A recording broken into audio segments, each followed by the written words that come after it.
এবার চলে যাব বিধানসভা উপনির্বাচনের খবরে। 10ই জুলাই তৃণমূলের প্রার্থী তালিকা আমরা নিউজ 18 বাংলায় সিলমোহর পড়েছে, কোথায় কোথায় দেখাবো। তবে প্রথম দেখাবো চমক।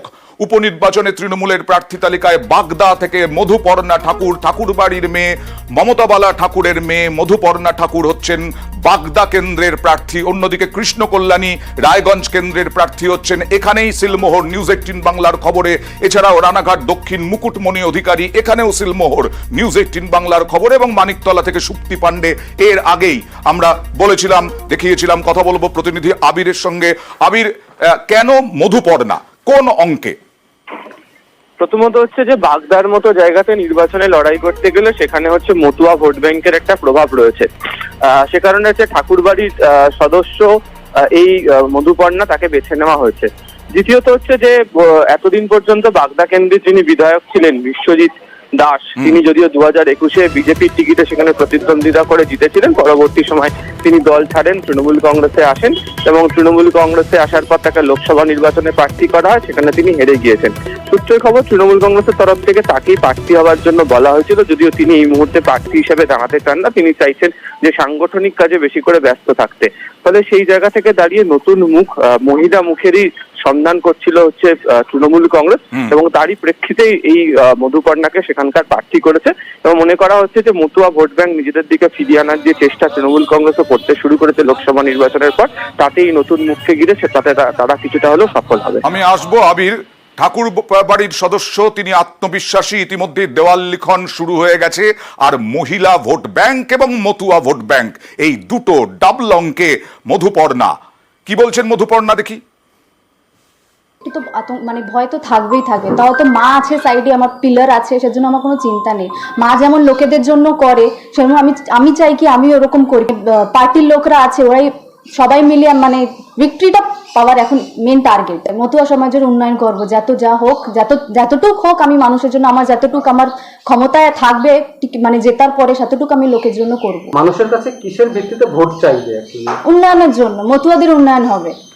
আর রানাঘাট দক্ষিণে মুকুটমণি অধিকারী, তিনি প্রার্থী হচ্ছেন। অন্যদিকে রায়গঞ্জে কৃষ্ণ কল্যাণী প্রার্থী হচ্ছেন। আবির, আছো আমার সঙ্গে? আবির, কেন আবার সেই প্রশ্ন যে পরাজিত প্রার্থীদের কেন আবার বিধানসভায় দাঁড় করানো? প্রথমত হচ্ছে যে লোকসভা নির্বাচন এবং বিধানসভা নির্বাচনের প্রেক্ষিতটা সম্পূর্ণ ভিন্ন।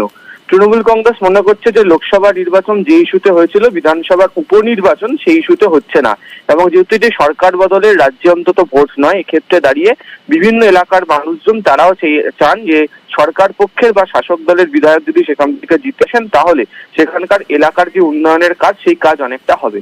যেহেতু মুকুটমণি এবং হচ্ছে একই সঙ্গে হচ্ছে কৃষ্ণ কল্যাণী, তারা দুজনই বিজেপি ছেড়ে তৃণমূল কংগ্রেসে আসেন এবং যে সময় তারা এসেছিলেন বিজেপি বিরোধিতা তারা যে সুরে শুরু করেছিলেন, সেক্ষেত্রে দাঁড়িয়ে তৃণমূল কংগ্রেসও মনে করছে যে তাদের বিধানসভাতে ফের সুযোগ পাওয়া উচিত এবং তারা নিজেদের কেন্দ্রতে এতদিন পর্যন্ত বিধায়ক ছিলেন, সেই অঙ্ককে মাথায় রেখেই হচ্ছে রায়গঞ্জে কৃষ্ণ কল্যাণী এবং হচ্ছে রানাঘাট দক্ষিণে মুকুটমণি অধিকারী, এই দুজনকে প্রার্থী করলো তৃণমূল কংগ্রেস। ধন্যবাদ। আর মুকুটমণি অধিকারী তিনি কতটা আত্মবিশ্বাসী, বা কৃষ্ণ কল্যাণী, দেখুন।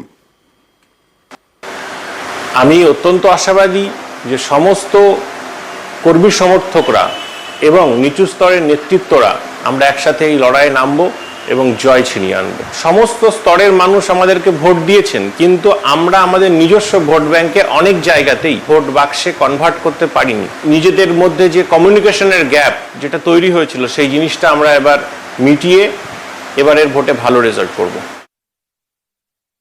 রায়গঞ্জের যেটা দাবি ছিল, তার 80% আমি কাজ করতে পেরেছি, কিছু কাজ পেন্ডিং রয়েছে। আশা করব রায়গঞ্জবাসী এবার আমাকে সুযোগ করে দিবেন সেই সব কাজ পূরণ করার জন্য।